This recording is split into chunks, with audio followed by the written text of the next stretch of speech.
Millions of seniors have seen the warning online. A new federal law, mandatory road tests every year after 70, cognitive exams just to keep your license. Some posts even said the government could pull your license without warning.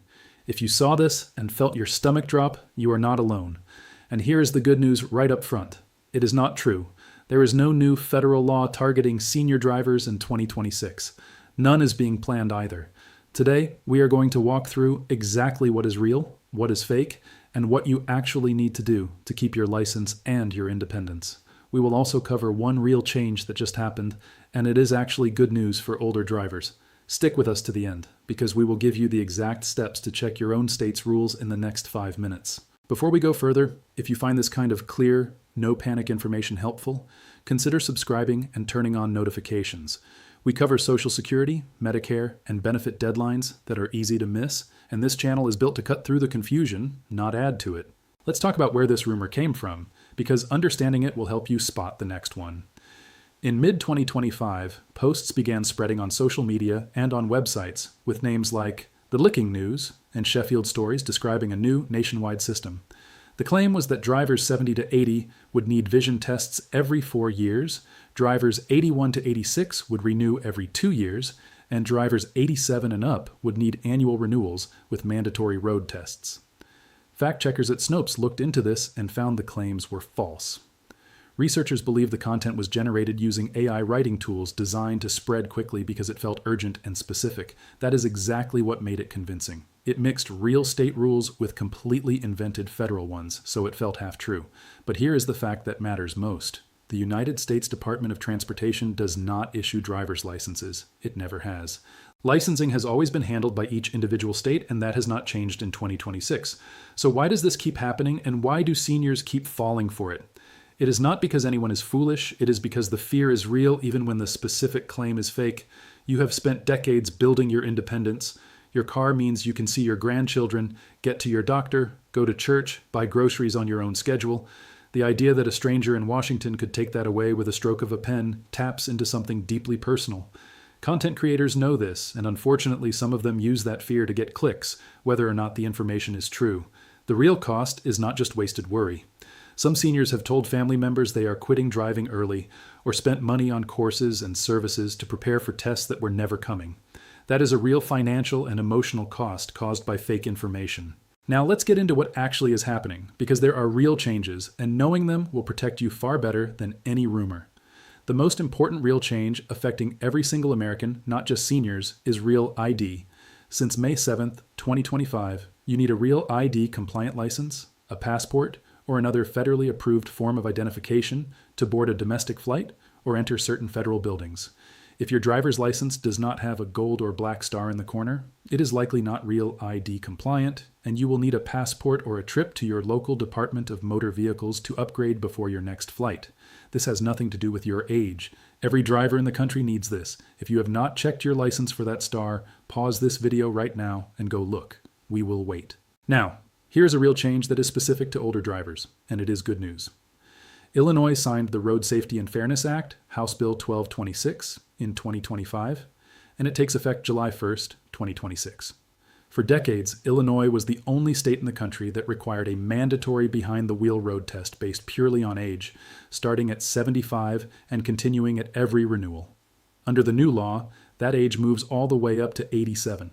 That means Illinois drivers between 79 and 86, who used to face a road test every time they renewed, will now only need a vision test and, if they have a recent violation, a written test. State lawmakers made this change after research showed that drivers in that age range had crash rates similar to the general driving population. The law also creates a new confidential process letting immediate family members report concerns about a loved one's driving due to medical or cognitive decline, which the Secretary of State's office reviews before deciding on any next steps. If you are an Illinois senior with a renewal coming up before July 2026, it may be worth checking with your Secretary of State's office about your options. Outside of Illinois, there is no other state requiring a road test based on age alone. Let's talk about what most states actually do require, because the rules genuinely do vary by where you live, and this is the part where checking your own state matters most. Vision testing is the most common requirement nationwide. Roughly 19 states require an extra vision test specifically tied to age, on top of what younger drivers face. California requires it starting at 70. Florida requires it at 80. Georgia requires it at 64, one of the lowest thresholds in the country. Massachusetts and Indiana set the line at 75. Alaska requires it at 69. 6 states, including Alabama, Pennsylvania, and Tennessee, do not require a vision test at renewal at any age. This is exactly why the phrase new senior driving rules causes so much confusion. What is new in Georgia may have existed in California for years and may not exist at all in Pennsylvania. Renewal frequency is the second big area where states differ. Arizona requires everyone 65 and older to renew every 5 years instead of every 12. Illinois currently uses a tiered system of 4 years from 69 to 80, 2 years from 81 to 86, and 1 year at 87 and older, a structure that stays in place even after the road test change this July. Texas issues 2-year licenses starting at 85 compared to 8 years for drivers in their late 70s and early 80s. Missouri shortens the renewal period starting at 70. Meanwhile, states like New York keep the same renewal period for drivers of any age.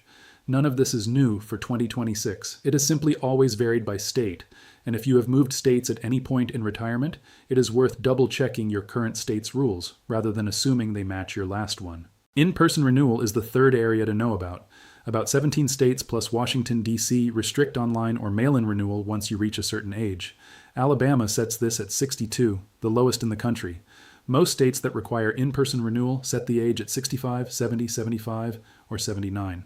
States like New York, New Jersey, Pennsylvania, and Georgia allow online renewal at any age. If you have been renewing online for years and suddenly get a notice that you must appear in person, it is almost always because you crossed your state's specific age threshold, not because of some new nationwide law. Let's address a common worry directly. Can the DMV take away your license just because someone reports you without your knowledge? Every state has some version of a referral process, allowing a family member, doctor, or police officer to report a safety concern.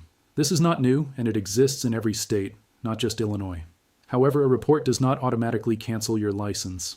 In most states, the report goes to a medical review board, which evaluates the concern and may request a vision test, a written test, or in rarer cases, a road assessment before deciding whether any restrictions are needed.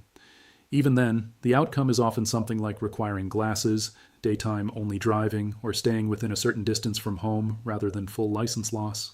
Only a small number of states, including California, require doctors to report certain specific medical conditions, like dementia, and even then, this is about the doctor's obligation, not an automatic license suspension.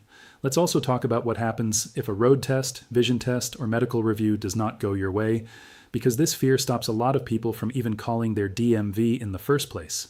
In nearly every state, a failed vision test simply means getting glasses or an updated prescription and retesting, not losing your license outright.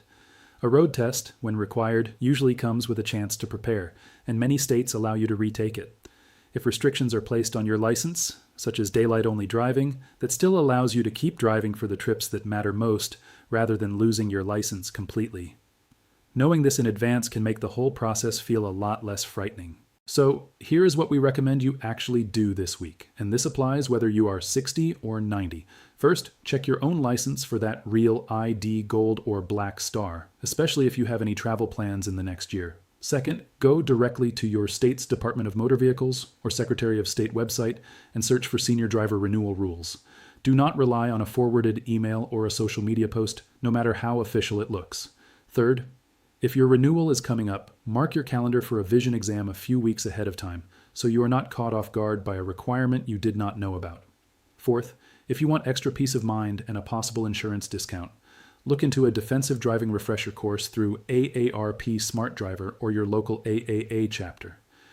Many insurers offer a discount of 3 to 10% for 3 years just for completing one of these courses, and Illinois even offers its own free course through the Secretary of State's office. If this has been helpful so far, let us know in the comments which state you live in and whether any of this matched or surprised you compared to what you had heard. We read these, and it helps us know what to cover next. Let's take a moment to talk about why this kind of misinformation spreads so easily among people who love and care about seniors. Often it is not a stranger sharing these posts. It is a well-meaning adult child, a neighbor, or a fellow member of a community group forwarding something because they are worried about you and want you to be prepared. The intention is good, but the information is not checked. The best response, if someone sends you a scary claim about a new senior driving law, is simply to say thank you for looking out for me and then check the claim yourself directly on your state DMV's official website. That way you get real peace of mind, and you are not relying on a chain of forwards that may have started with an AI-generated article designed purely to get clicks. It is also worth remembering what the actual safety data shows. According to research from the Insurance Institute for Highway Safety, drivers 70 and older tend to drive fewer miles than younger drivers and remain among the safest groups on the road per mile driven, largely because of decades of experience and generally more cautious habits. State rules exist to catch the exceptions, not because getting older automatically means becoming unsafe. Keep that in mind next time a headline tries to make you feel like a suspect just for having a birthday. To bring this all together, here is what is real for 2026. There is no federal law creating new nationwide driving restrictions for seniors, and none is planned. The one genuine change affecting every driver is Real ID, which took effect May 7th, 2025, and matters for flying and entering certain federal buildings. Illinois made a real and mostly positive change, raising its road test age from 75 up to 87 starting July 1st, 2026, while keeping the same renewal length schedule for older drivers. Beyond that, requirements for vision tests, renewal frequency, and in-person visits vary widely by state, and checking your own state DMV website directly is the only reliable way to know exactly what applies to you. If you found this helpful, we would be grateful if you would like this video and share it with a parent, neighbor, or friend who may have seen one of those scary posts online. A little accurate information can save someone a lot of unnecessary worry. And if you are not already subscribed, we would love to have you with us, because we cover exactly this kind of practical, fact-checked guidance on Social Security, Medicare, and benefits regularly, and these deadlines and rules do shift from year to year in ways that are worth knowing about early. Thank you so much for spending this time with us today. We know there is a lot of noise out there trying to scare you into clicking, and we hope this gave you something more useful than fear, clarity, and a plan. Take care of yourself. Check your state's actual rules this week, and we will see you in the next video.